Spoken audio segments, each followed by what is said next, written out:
Donc, je vais faire le début de cette présentation et Xavier continuera.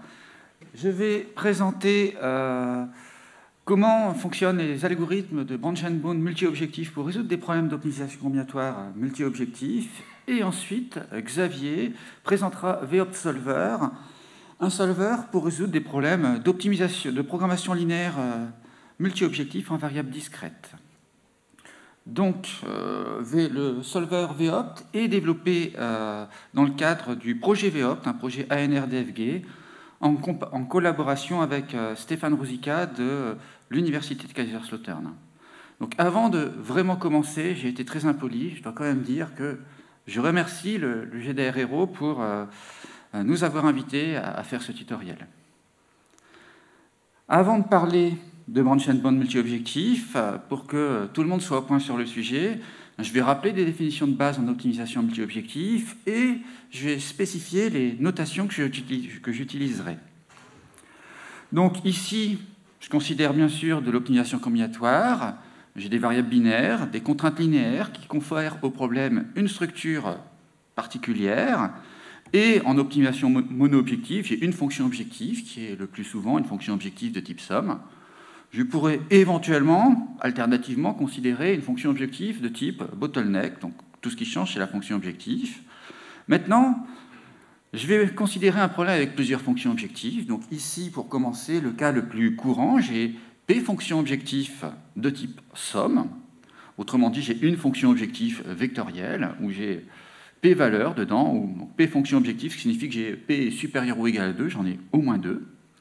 Alors, je pourrais également considérer des fonctions objectives de type bottleneck, par exemple P fonction objective de type bottleneck, ou simultanément des fonctions objectives de type somme et des fonctions objectives de type bottleneck.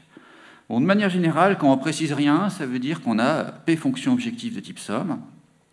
Alors, je reviens à ce modèle où j'ai P fonctions objectives de type somme. Donc, j'ai écrit que je souhaite minimiser ces P fonctions objectifs. Et il faut préciser ce qu'on entend par minimisation. Alors ça demande un contexte de résolution. Et dans le contexte dans lequel on va travailler aujourd'hui, on n'a pas de connaissance de préférence des décideurs au moment de la résolution. Donc ça va nous mener à considérer les notions de solution efficace et de points non dominés. Donc, j'ai des vecteurs de valeur pour la fonction objective, des vecteurs de p-valeur que je vais appeler points. Donc ici, je suppose que j'ai deux points, y1 et y2, et comme je fais de l'optimisation linéaire, je me permets d'utiliser les exposants pour distinguer ces points, sachant que les indices vont servir à distinguer chacune des valeurs pour chacune des fonctions objectives. Donc on dira que y1 domine faiblement y2 si y1 est inférieur ou égal à y2 pour chacune des fonctions objectives. Donc c'est une inégalité large. On dira que y1 domine strictement y2 si y1 est strictement plus petit que y2 sur chacune des fonctions objectives. Et enfin, l'opérateur de comparaison le plus important, on dira que y1 domine y2 si y1 est inférieur ou égal à y2 sur chacune des fonctions objectives, avec au moins une inégalité stricte. Donc chacun de ces opérateurs de comparaison ne définit pas un ordre total par rapport aux points qu'on peut considérer dans l'espace objectif. Par exemple, si je prends les points avec deux fonctions objectives 1, 2 et 2, 1, aucun des deux ne domine l'autre. Un autre opérateur de comparaison peut être utilisé, et celui-ci est très classique, c'est l'opérateur de comparaison lexicographique. C'est-à-dire que si on veut savoir quel est le plus petit parmi y1 et y2 dans leur lexicographique, on cherche le premier objectif pour lequel on a une différence, et c'est à partir de cet objectif qu'on définit lequel est le plus petit et le plus grand. Enfin, je vais utiliser des cônes de dominance basés sur les trois opérateurs, faible dominance, stricte dominance et dominance. Donc en particulier, je vais utiliser surtout cet opérateur-là, RP supérieur ou égal, qui est l'ensemble des points qui sont faiblement dominés par l'origine du repère. Alors, on peut faire des opérations algébriques avec un point ou un ensemble de points plus un cône de dominance, comme on le verra dès le diapo suivant quasiment. Donc, je noterai grand X, la région admissible du problème, ce qui ne dépend que des contraintes du problème, donc rien de multi-objectif ici. Et ensuite, pour chacune des solutions admissibles, je vais associer un ensemble de valeurs qui correspondent aux valeurs de chacune des fonctions objectives pour cette solution. Et si j'ai une solution admissible, le point correspondant sera appelé point réalisable. Alors l'image de l'ensemble des solutions admissibles, l'image de la région admissible, c'est l'ensemble que je note grand Y, l'ensemble des points réalisables, et ici, vous obtenez quelque chose, c'est à peu près à ça que ça ressemble, c'est-à-dire on a un problème d'optimisation discrète, on a une région admissible discrète, donc on a un nuage de points dans l'espace objectif. Ici, si j'ai deux fonctions objectives, ça peut ressembler à ça. J'ai la première fonction objectif en abscisse, la deuxième en ordonnée. Alors sur les figures qui suivent, pour les définitions, j'aurai aussi un polyèdre qui apparaîtra en gris, qui est l'enveloppe convexe des points réalisables, plus, ici, R2 supérieur ou égal, le cône de dominance associé à la dominance faible. Donc, quand on commence à chercher à optimiser par rapport à une ou l'autre des fonctions objectifs avant de les mettre ensemble, on pourrait considérer la minimisation de chacune des fonctions objectifs individuellement, ce qui nous donne les points en rouge ici sur la minimisation par rapport à Z1 et les points ici en bas pour la minimisation par rapport à Z2. Donc à ce moment-là, on ne fait aucun compromis entre les fonctions objectifs. Donc on peut faire à peine mieux, je dirais, en considérant une comparaison lexicographique. Je me demande quel est le point réalisable qui minimise la première fonction objective, puis la deuxième. Je pourrais alternativement considérer la deuxième, puis la première. Et également, si j'ai plus de deux fonctions objectives, n'importe quelle permutation des objectifs. Bon, bien entendu, ici, on ne fait pas beaucoup de compromis, puisque un objectif a complètement l'avantage sur l'autre. Donc, ce qu'on va faire ensuite, c'est qu'on va considérer des opérateurs de comparaison, je dirais, sans préférence par rapport à aucune fonction objectif. Donc, un ensemble de points caractéristiques qu'on peut considérer, c'est ce qu'on appelle les points faiblement non dominés. Donc, les points faiblement non dominés sont les points réalisables tels qu'il n'existe aucun autre point réalisable qui les domine strictement. Donc, par exemple, si je prends ici ce point en blanc, il est strictement dominé par ce point en rouge. Donc, un point qui est strictement dominé, il existe un autre point réalisable strictement en dessous à gauche, dans cette figure, qui est présent.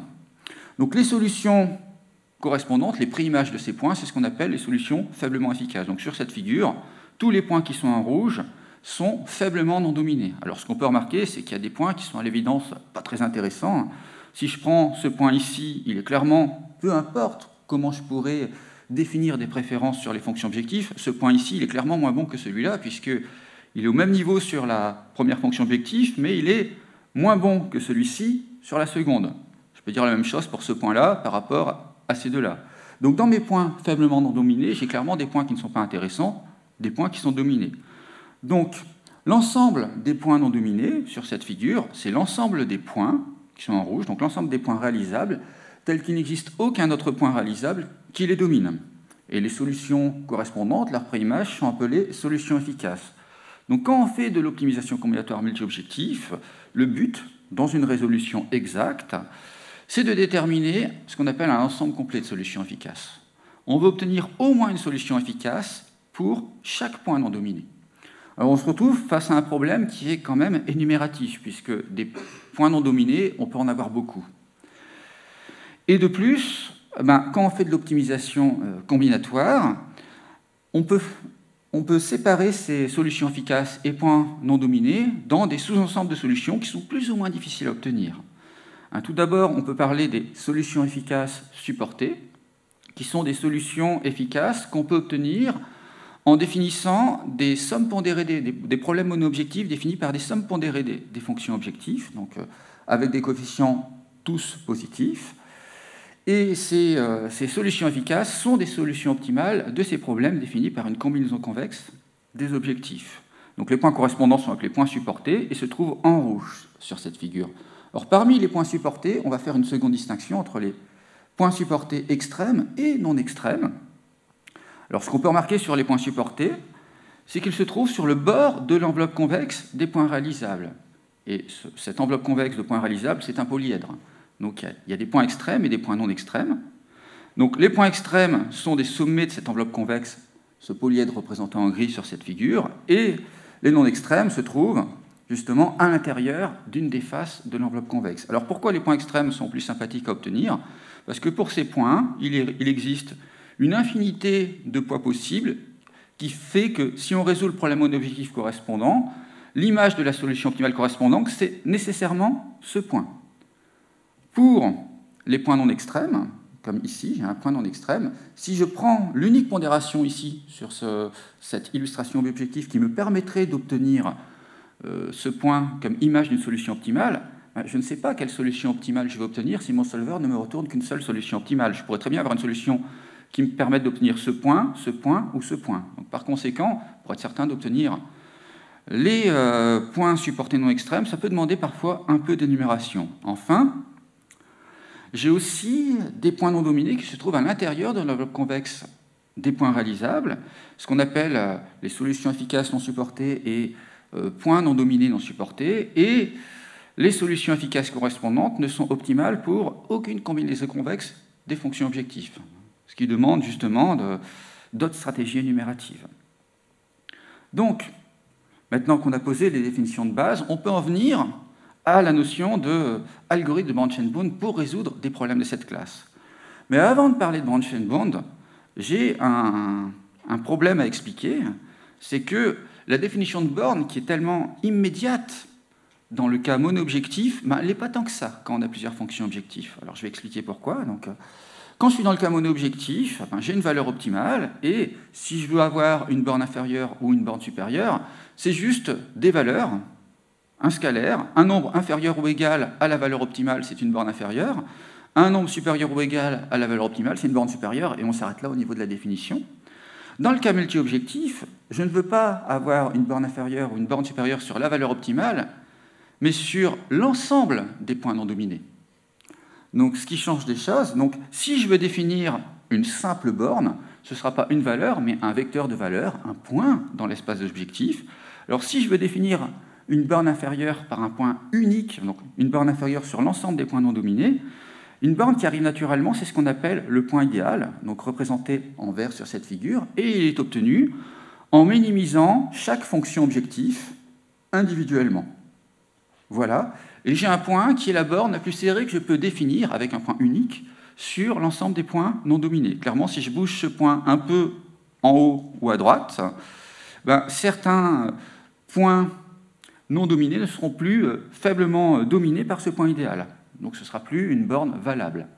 Alors, de manière pas tout à fait symétrique, on peut définir le point nadir, qui est défini avec la valeur maximale sur chacune des fonctions objectifs des points non dominés, que nous ne connaissons pas, parce que c'est quand même ce qu'on veut trouver. Donc le point nadir est plus délicat à obtenir en général. On sait très bien l'obtenir dans le cas bi-objectif. D'ailleurs, on peut voir visuellement que le point idéal comme le point nadir sont définis uniquement par deux points caractéristiques, qui sont les points lexicographiquement optimaux par rapport à la permutation 1,2 et la permutation de 1. Ce n'est plus vrai avec trois fonctions objectives pour le point nadir, mais comme je vous le disais, ce n'est pas très important. Je me rends compte qu'il est délicat à calculer, mais je me rends compte aussi quand je regarde cette figure, qui n'est qu'une illustration, mais justement, c'est déjà le cas en petite taille, comme on peut le voir. Le point idéal comme le point nadir sont très éloignés des points non dominés. Ce qui veut dire que si on cherche à utiliser ce type de borne dans un branch-and-bound, ça s'annonce déjà mal. Et ils sont aussi très éloignés de l'un de l'autre, parce qu'en général, quand on veut réduire une énumération, on aime bien que les bornes inférieures et supérieures soient très serrées pour qu'on ait possibilité de couper énormément dans l'énumération. Donc j'ai des bornes qui, en tant que point unique pour borner l'ensemble non dominé, sont les plus serrées possibles, mais qui ne sont pas satisfaisantes. Ce qui fait qu'on va s'intéresser à une autre façon de borner l'ensemble non dominé. On va s'intéresser à la définition de ce qu'on appelle des ensembles bornants. On ne va pas utiliser un seul point, mais un ensemble de points. Donc, je vais faire une distinction entre les bornes inférieures et les bornes supérieures dans la façon d'amener ces ensembles bornants. Donc, je vais d'abord parler des ensembles bornants. Je rappelle que je me mets a priori dans un contexte de minimisation. Donc, dans le cas mono-objectif, comme je l'ai dit, une borne inférieure, c'est juste une valeur inférieure ou égale à la valeur optimale. Et le plus souvent, on l'obtient en résolvant une relaxation du problème. Donc, il existe plusieurs définitions formelles des ensembles bornants inférieurs dans le cas multi-objectif, mais je ne vais pas insister sur ces définitions formelles. Je vais juste insister sur l'idée générale. Un ensemble bornant, c'est un ensemble de points, réalisables ou non, qui domine faiblement l'ensemble des points réalisables. Donc, en particulier, ça veut dire que pour chacun des points non dominés, il existe un point de l'ensemble bornant qui le domine faiblement. Alors, qui le domine faiblement, je rappelle, ça signifie que je permets l'ensemble bornant d'être partiellement confondu avec des points non dominés du problème. Donc, idéalement, l'ensemble bornant est au plus proche de l'ensemble des points non dominés. Donc là, j'ai laissé un peu d'écart. Alors, il y a différentes façons d'obtenir des ensembles bornants inférieurs qui ont été proposés dans la littérature, et on se rend compte qu'il s'agit d'ensembles bornants qui sont relativement simples.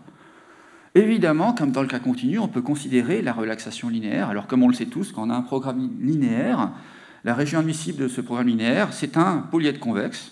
Éventuellement, ça pourrait être un polytope ou l'ensemble vide, mais l'ensemble vide ne nous intéresse pas beaucoup.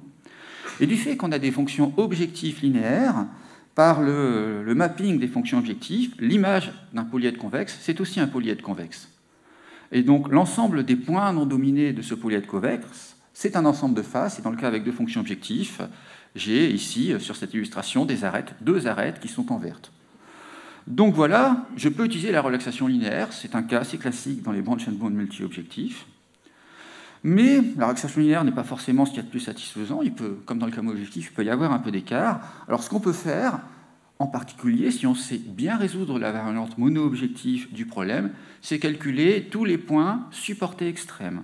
Alors on peut faire ça par dichotomie. On calcule d'abord les points lexicographiques et ensuite, en prenant chaque paire de points consécutive de manière récursive, on va considérer le segment de droite qui joint les deux points et on va prendre la normale à cette droite pour définir un poids pour chercher d'autres points supportés par dichotomie. Et lorsque on n'améliore plus la valeur de la fonction objective pondérée, dans tous les cas, on s'arrête et on obtient un ensemble borne inférieur, ici dans le cas bi-objectif, en joignant les points supportés consécutifs. Alors on peut aussi faire ce calcul avec trois fonctions objectives et plus, ça devient beaucoup plus technique, mais ça se fait toujours. Alors pourquoi on appelle ça la relaxation convexe? Parce que l'ensemble non dominé, l'ensemble bornant qu'on obtient correspond à la partie non dominée de la relaxation convexe du problème, une relaxation qui n'est pas directement utilisée dans le cas mono-objectif, mais qui en multi-objectif a beaucoup de sens. Donc on a une relaxation qui en plus a des points extrêmes qui sont des points non dominés. Donc on a un ensemble bornant qui est tout à fait satisfaisant, et qui a été utilisé dans plusieurs branch and bond bi-objectifs, en tout cas, qui ont été publiés récemment, et à chaque fois, la variante mono-objectif appartenait à la classe P. Et si on n'est pas dans la classe P, ça devient beaucoup trop cher pour être utilisé intensivement dans l'algorithme. Du coup, on peut se rabattre sur la relaxation linéaire, mais elle n'est pas si bonne que ça. Donc il y a d'autres possibilités, mais qui sont encore assez peu étudiées. Donc on peut essayer d'améliorer la relaxation continue en utilisant des coupes, comme on le fait dans le cas mono-objectif, et j'ai vu ça dans pas mal de conférences récemment.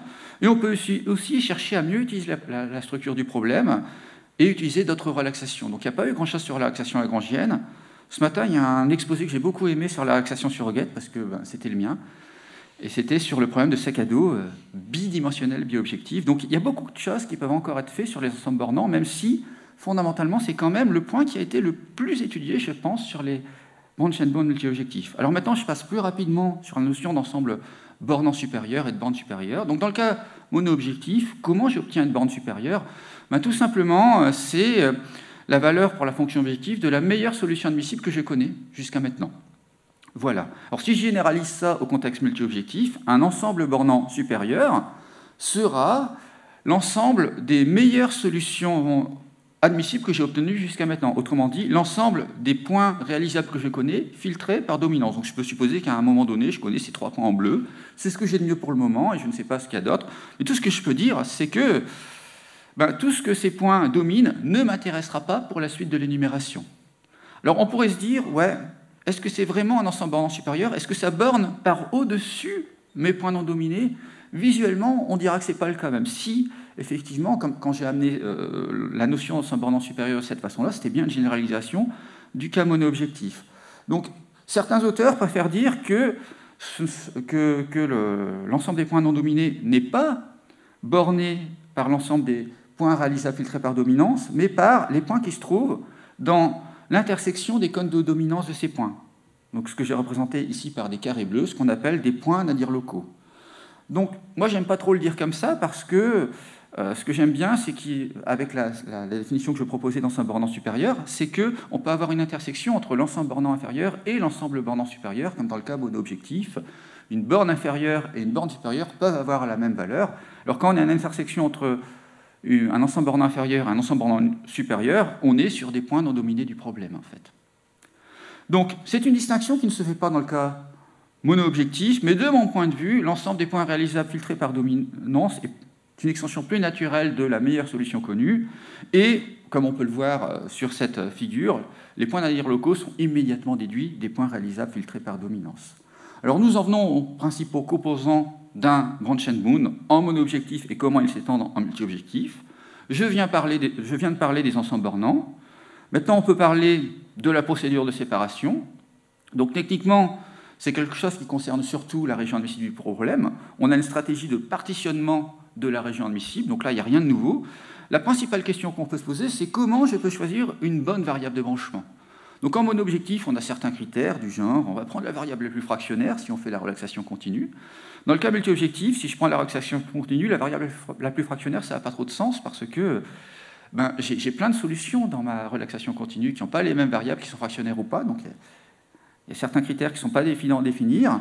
Ensuite, dans l'arborescence, comment je choisis le nœud actif? Si je fais du parcours en profondeur, ce que font 99% de la littérature, ou du parcours en largeur, je ne me pose pas trop de questions. Mais si je veux faire quelque chose de dynamique du genre, prendre le sommet avec la meilleure borne. La meilleure borne, quand j'ai des ensembles bornants, vu que ce n'est pas une seule valeur à comparer, ce n'est pas si évident à dire. Et enfin, on peut souhaiter avoir des bonnes solutions admissibles régulièrement. Donc, comme dans le cas mono-objectif, on peut éventuellement avoir recours à des heuristiques. Donc, je vais maintenant préciser comment on sonde des sommets dans l'arborescence. Alors, le sondage par inadmissibilité est immédiat, puisque ça ne concerne que la région admissible. Ça se fait exactement comme dans le cas mono-objectif. Le sondage par optimalité est, je dirais, plus embêtant et plus inattendu quand on ne connaît pas. Donc, depuis les premiers algorithmes de l'optimisation multi-objectif, il arrive qu'on sonde des sommets par optimalité si on peut prouver, avec l'ensemble bornant inférieur, qu'on a un seul point non dominé dans le problème. Donc ça n'arrive que quand on est très bas dans l'arborescence. Alors on pourrait se demander, mais est-ce qu'on peut faire mieux? Parce que ça ne permet pas de sonder beaucoup par optimalité. La réponse est, en théorie, oui. Alors si j'ai un sommet de l'arborescence, ce que je peux faire, c'est utiliser une heuristique pour obtenir un ensemble bornant supérieur sur l'ensemble des points non dominés de ce sous-problème. Alors il faut vraiment avoir beaucoup de chance pour que ce soit exactement l'ensemble des points non dominés. Déterminer un ensemble bornant inférieur et avoir égalité des ensembles bornants. Mais comme je l'ai montré avant, les ensembles bornants inférieurs qu'on considère aujourd'hui sont des ensembles composés de segments, et les points réalisables du problème, c'est un ensemble discret. Donc on n'aura jamais l'égalité. Donc actuellement, on est quasiment incapable de sonder par optimalité dans un Brand-Chan-Boon multi-objectif. Par contre, on peut sonder par dominance. Alors je reviens sur le sondage par dominance.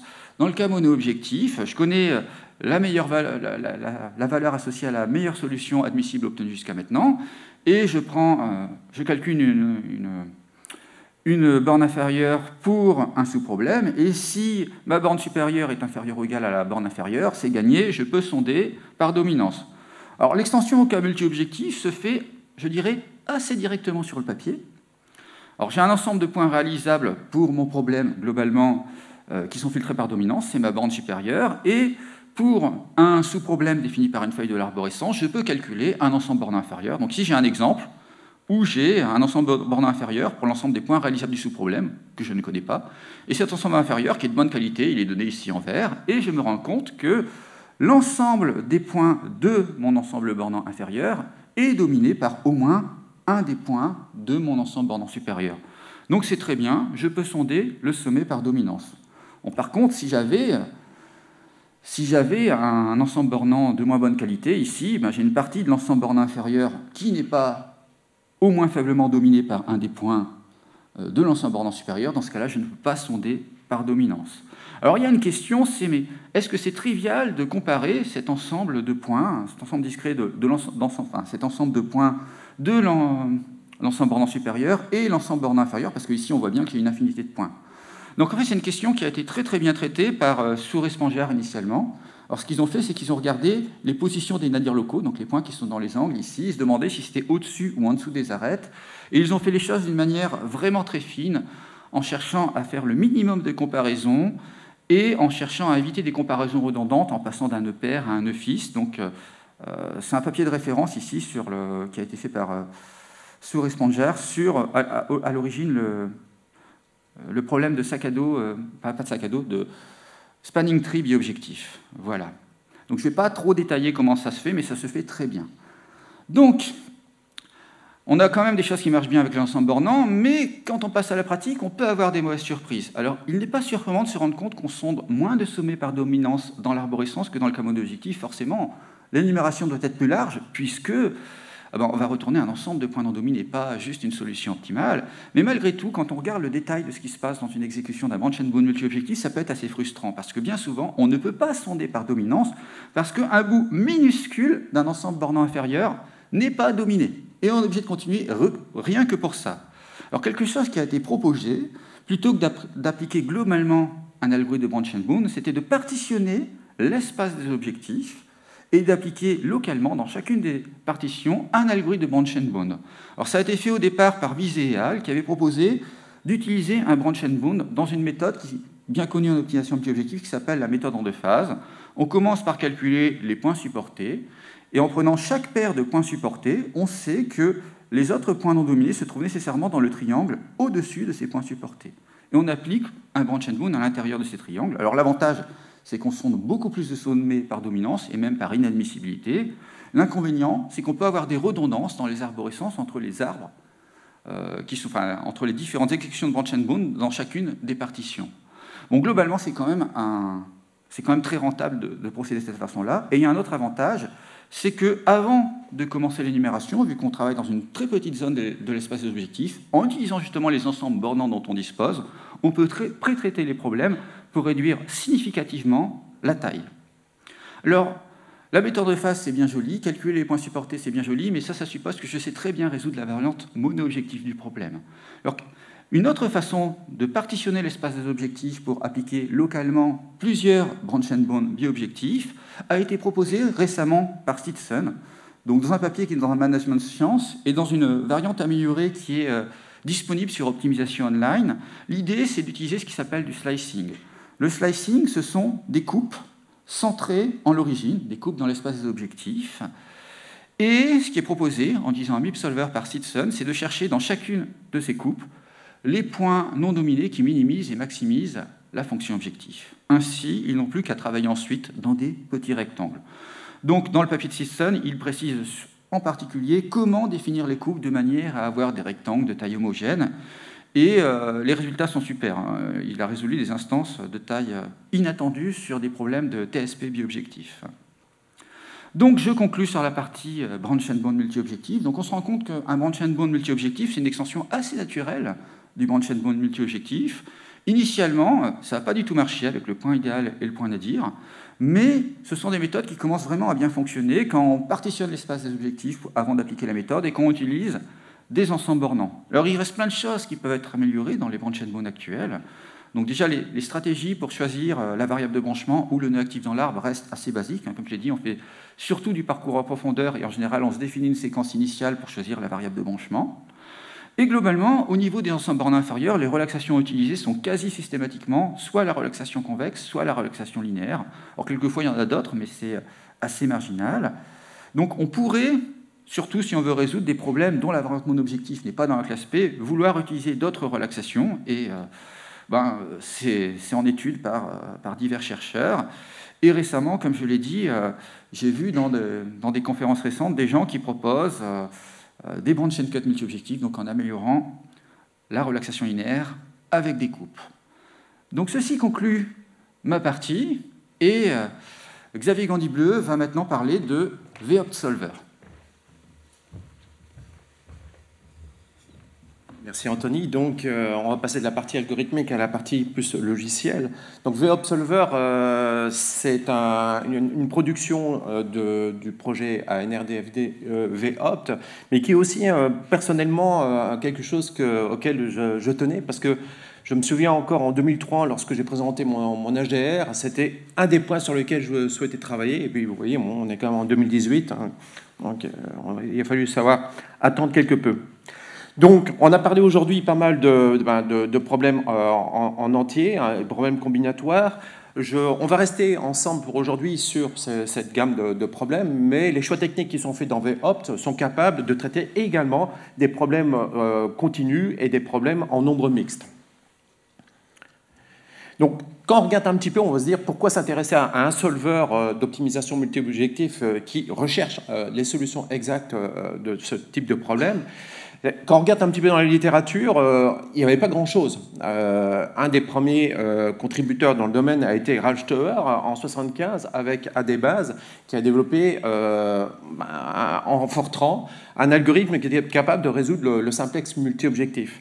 Et entre 1975 et aujourd'hui, vous voyez, on arrive en 2017-2016 avec des contributions qui étaient soit sur des problèmes encore de type simplex multi-objectif, pour les deux premières, et puis sur la dernière qui est une évolution de Skip, qui est un solver MIP développé au ZIP à Berlin, et donc il y a un groupe qui s'est intéressé à développer dans l'esprit de Skip, Polyskip, qui intègre non seulement des solvers de type simplex multi-objectif, mais également des solvers un peu plus génériques pour des problèmes en nombre entier. Et ils attaquent même maintenant expérimentalement des problèmes en variables mixtes. Donc, il faut voir que Skip ou Polyskip ici, c'est un petit peu comme le simplex, enfin comme Gurobi ou GLPK ou Simplex dans le cas mono-objectif. Donc, c'est pas avec un outil comme ça que vous pouvez descendre dedans et venir y greffer votre propre algorithme. Donc ça, c'est un des objets qu'on s'est fixé dans VOpsolver, c'est donc d'être beaucoup plus ouvert et donc ce que je vais faire maintenant, c'est donner un certain nombre de raisons, parce que vous allez voir, on a fait des choix techniques et il est nécessaire un petit peu de les introduire pour comprendre pourquoi les avoir pris. Tout d'abord, ce qu'on souhaitait, c'est que ce solver soit naturel et intuitif, non pas pour nous, parce qu'on sait utiliser les algorithmes qui se trouvent dedans, mais non pas seulement pour des informaticiens, mais également pour les collègues qui sont impliqués dans l'ANR, qui sont mathématiciens. La première version de VOpsolver, avant qu'on parte sur les choix que je vais vous présenter, on l'avait fait en C, et je pourrais te croire que ça a été un choc pour les collègues de commencer à mettre les mains dans la version en C, donc on s'est dit marche arrière.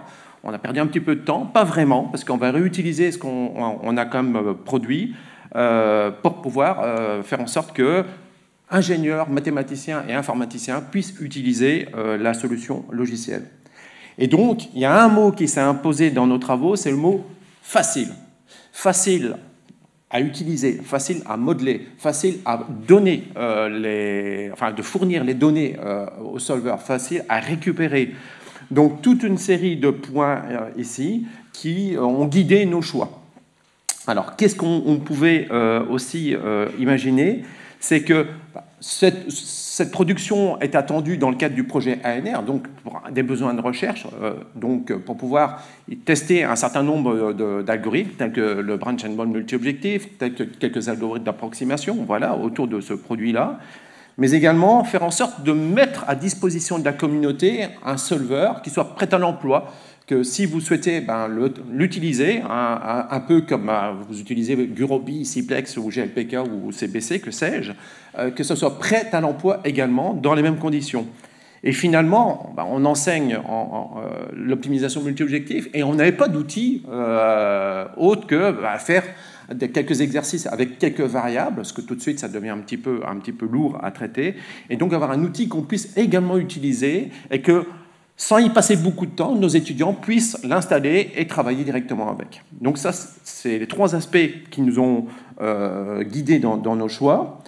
Avec, bien sûr, il fallait qu'un outil soit efficace.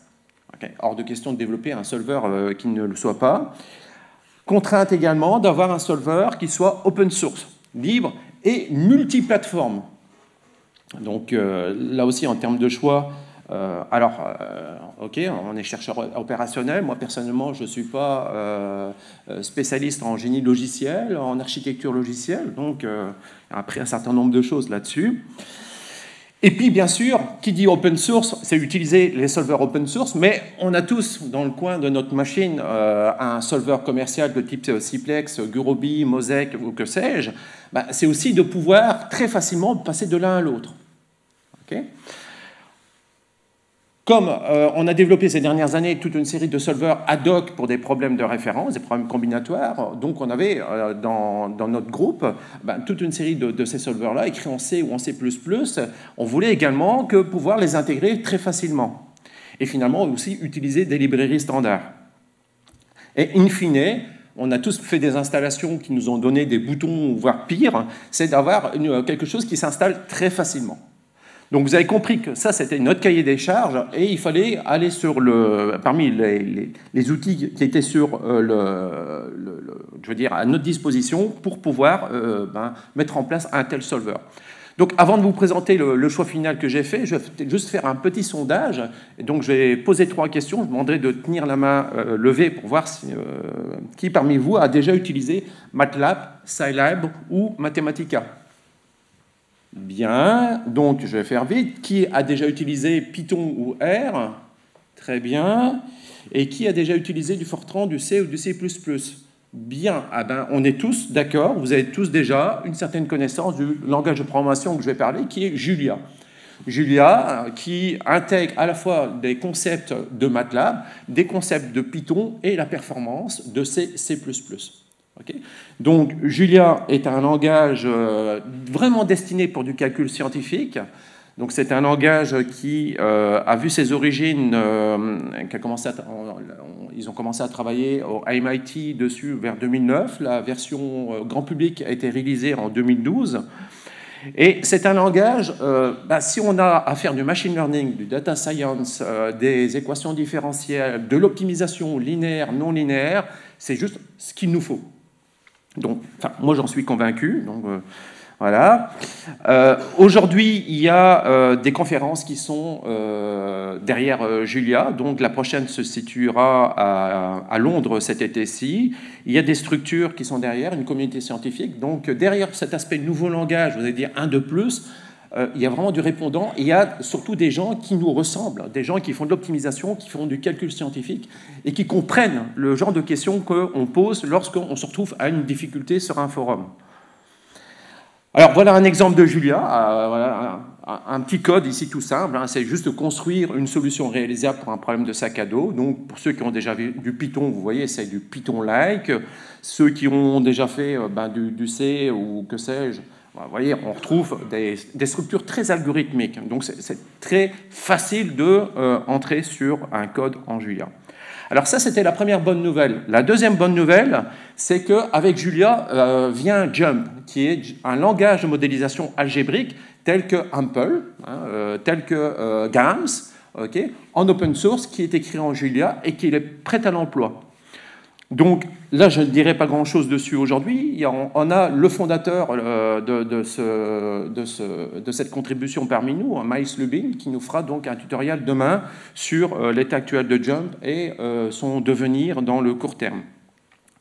Donc voilà, donc c'est pour la session de demain. Et il y aura également à Bordeaux, en marge de ISMP, une réunion, donc la réunion annuelle sur les développeurs de Jump, qui tiendra donc à Bordeaux. Alors, à quoi ressemble bien sûr Jump? Voici un exemple tout simple. Donc, un programme linéaire avec 2 variables. J'ai mis ici 3 contraintes. Donc, vous devez simplement dire que vous allez utiliser Jump, que vous allez utiliser votre solver favori. Ici, on part sur GLPK. Voilà. Donc, on construit son modèle, on pose ses variables, on pose sa fonction objectif et on pose ses contraintes et on résout, on va chercher les résultats. Donc, vous voyez, c'est quasiment, si vous êtes utilisateur de Ample ou de GMP, c'est vraiment très similaire. Hein. Voilà. Donc ça, c'est les choix qui nous ont conduits pour mettre en place VOpsolver. Donc on est parti de Julia et Jump comme backbone, sur lesquels on est venu greffer les algorithmes, d'abord écrits en C et en C++, et aujourd'hui on les écrit directement en Julia. Voilà, la première version publique a été introduite cet été lors des conférences qui ont lieu au Canada, la MCDM Society, et puis lors de iForce. Donc à quoi ressemble VOpsolver ? Donc aujourd'hui, il permet de traiter des problèmes à 2 et on commence à intégrer des algorithmes à 3 objectifs. Alors là, on est encore un peu modeste, hein, c'est de la résolution lexicographique. Avec, vous voyez, on va s'attaquer à des problèmes dits structurés et non structurés. Et c'est ce qui nous a amené, nous a guidés dans le développement de la plateforme. Donc derrière les problèmes structurés, on a des algorithmes qui sont derrière, qui sont tunés sur ces problèmes-là. le problème d'affectation linéaire, le problème de sac à dos mono-multidimensionnel, des problèmes d'ordonnancement et des problèmes de localisation de services. Voilà. Donc pour ceci, on va développer des API qui sont directement appelables et qui vont donc très facilement utiliser les algorithmes qui sont derrière. Pour des problèmes non structurés, vous avez un problème lambda, on va l'écrire avec jump. Donc on a étendu jump à plusieurs objectifs. Vous écrivez vos différents objectifs. Vous allez utiliser cette fois-ci un algorithme générique, un algorithme de type epsilon de contrainte par exemple, ou l'algorithme de Chalmette, donc des algorithmes qui sont hyper standards en optimisation multi-objectif.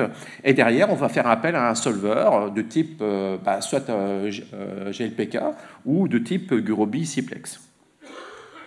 Donc, ce qui m'amène donc à l'architecture, vous voyez, du solver VOpt, qui est en fait en deux parties, VOpt spécifique et VOpt générique, avec une collection d'API prête à l'emploi pour poser le problème, ou alors utiliser Jump, un certain nombre de facilités pour pouvoir fournir des instances numériques, donc soit suivant des formats qui sont prédéfinis par rapport au problème, ou suivant un mode texte standard, voilà. Et puis on fait appel à ces algorithmes soit spécifiques, soit génériques, pour obtenir ces résultats-là. Donc aujourd'hui, VOpt Solver est intégré dans le langage Julia sous forme de deux packages, VOpt spécifique et VOpt générique. Donc, lorsque vous êtes sur Julia, vous avez juste à importer ces deux packages-là. Et ils sont bien sûr disponibles sur un répertoire, donc un repository sur GitHub, voilà, où toutes les sources s'y trouvent et à la documentation qui accompagne les deux packages. Donc, soit prêt à l'emploi, soit prêt à être repris, contribuer, tester un algorithme, faire évoluer un algorithme, etc. Donc, aussi, un gros avantage de Julia, c'est que soit vous l'utilisez sur votre machine en local, soit sur du Windows, du Linux ou sur Macintosh, ou alors sur le cloud. Donc, il y a Julia Box ici, donc, qui vous permet d'ouvrir un terminal sur un cloud et de travailler directement, comme si vous travailliez sur votre machine. Donc, sur Mac, sur Linux et sur Windows. Donc, on a tout testé voilà, sur ces différentes plateformes. Il nous reste juste à terminer du côté Windows, parce qu'on n'est pas Windows User à Nantes, en tout cas dans notre groupe. Et puis, donc, il y a un certain nombre de petits aspects. Peut-être que parmi les volontaires dans la communauté viendront nous épauler pour pouvoir finaliser la partie Windows. Voilà. Donc, allons-y, installons ensemble les packages. Donc bien sûr, il faut que votre solver favori soit installé. Donc ici, on a pris GLPK.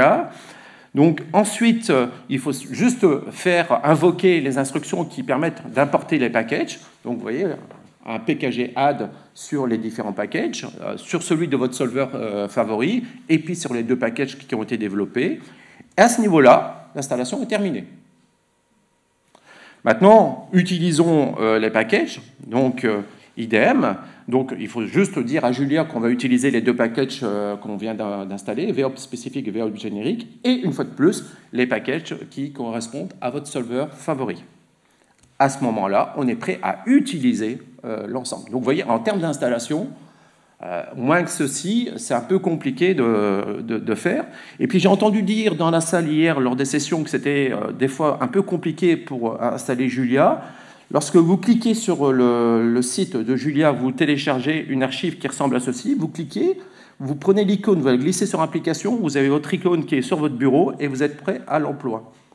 Donc là aussi, c'est quelque chose comme ça qui va apparaître et vous êtes prêt à l'emploi. Donc en termes d'installation, je vous garantis que c'est immédiat, en tout cas aujourd'hui, dans la version qui est fournie sur le site Julia. Voilà. Donc, on va terminer avec un petit exemple. Donc, ici, je vous ai pris un problème d'affectation linéaire biobjectif. Donc, vous retrouvez ici le modèle du problème d'affectation linéaire. Donc, les contraintes conventionnelles, deux objectifs. Donc, voici une instance numérique. Donc, il n'y a que les deux matrices de coûts qui sont à définir. Ça s'écrit très rapidement en Julia de cette manière-là. Donc, si vous êtes habitué à MATLAB, vous connaissez une syntaxe très proche à MATLAB. Et donc, à partir de maintenant, soit on va utiliser la version spécifique, parce qu'on a un algo spécifique qu'on a développé dans notre groupe pour traiter ce problème d'affectation linéaire biobjectif. Donc, voici la référence. Et donc, si vous voulez l'utiliser, qu'est-ce qu'il vous reste à faire? C'est donc d'invoquer le package, de simplement monter sur l'API qui correspond à ce problème-là, la taille du problème et les deux matrices de coûts, invoquer le solver. Donc là, c'est Anthony qui était, c'était au cours des travaux de thèse d'Anthony, qui était l'artisan de ce solver, et donc de faire un appel à VOP, ici, qui va vous récupérer donc l'ensemble des points non dominés et les solutions, hein, donc les solutions dans l'espace de décision qui correspondent aux points non dominés. Donc, on a quelques raccourcis pour aller un peu plus vite. Si vous avez vous-même un solver pour ce problème-là, donc il est prêt à être intégré, il suffira juste à écrire la primitive qui va pouvoir invoquer le solver. Donc ça, c'est en spécifique. Maintenant, si on veut l'utiliser directement en générique, voici à quoi il va ressembler.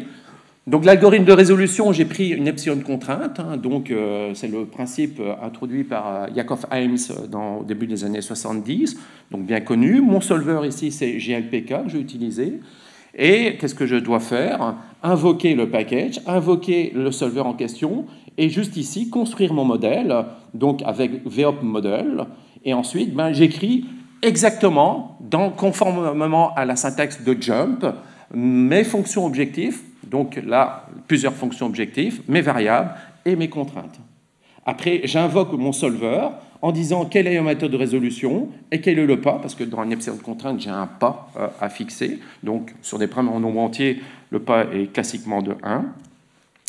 Alors, là, je l'ai fait avec GLPK. Je vous ai promis que s'il était facile de changer de solver. Donc, regardez, dans la version suivante, on passe à Gurobi. Donc, regardez ce qui change.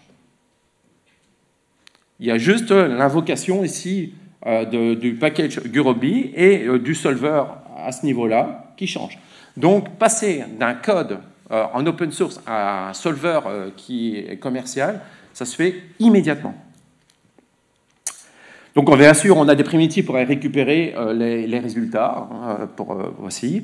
Et puis, aujourd'hui, on a différentes méthodes de résolution très conventionnelles. On a parlé de résolution lexicographique qui est intégrée, dichotomique, pour chercher les solutions supportées, qu'on a beaucoup parlé dans la première partie de l'exposé. Et puis, on a deux algorithmes ici, l'epsilon de contrainte et la méthode de Chalmette, qui nous permettent d'aller calculer, par appel intensif au solver MIP, l'ensemble des points non dominés.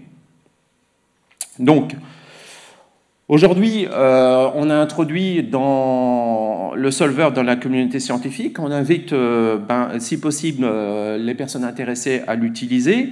Et puis moi, ce qui nous intéresse, nous, c'est aussi d'avoir des retours et d'avoir des contributions de chacun d'entre vous, parce que si on a pris le soin de faire ce solver, c'est pas pour nous, parce que dans notre groupe, on sait utiliser ces algorithmes, mais c'est pour la communauté scientifique. Okay, donc, voilà, c'est un petit peu le message que je lance aujourd'hui. C'est n'hésitez pas à vous approprier le matériel si vous travaillez dans l'optimisation multi-objectif et d'y venir greffer vos algorithmes, les utiliser avec vos étudiants ou aussi nous faire des retours sur les usages que vous en faites. Donc voilà un tout petit peu. Donc dans le court terme, ici, nous, on va continuer à intégrer les algorithmes. On a encore pléthore d'algorithmes prêts à être intégrés. C'est une question de temps. On travaille sur des algorithmes en nombre mixte, en variable aussi, du simplex multi-objectif. On a des versions bêta qui sont pas encore tout à fait stables, et donc c'est pour ça qu'elles ne sont pas encore intégrées. Et puis aussi sur le branch and bound, branch and cut, dans la continuité de la première partie de l'exposé. Voilà. Donc voilà, toute une liste ici d'un petit peu de comment vous pouvez contribuer à ceci. Et puis bien sûr, si vous êtes Windows user, n'hésitez pas et éventuellement venir nous donner un petit coup de main sur ces aspects-là. Donc si vous voulez nous suivre, on a différents sites web. Donc je rappelle ici l'adresse du repository GitHub. Donc il y a une page web qui est peut-être plus immédiate à lire avant de descendre sur le repository. On peut être contacté. Si vous êtes intéressé pour suivre également les travaux de l'ANR, on a le site web en question. Et puis, j'ai envie de dire, peut-être, j'ai dit beaucoup de bien de Julia, je vais quand même dire un point peut-être qui mènera à discussion, un point plutôt du côté négatif. Julia donc embrasse énormément de paradigmes de programmation.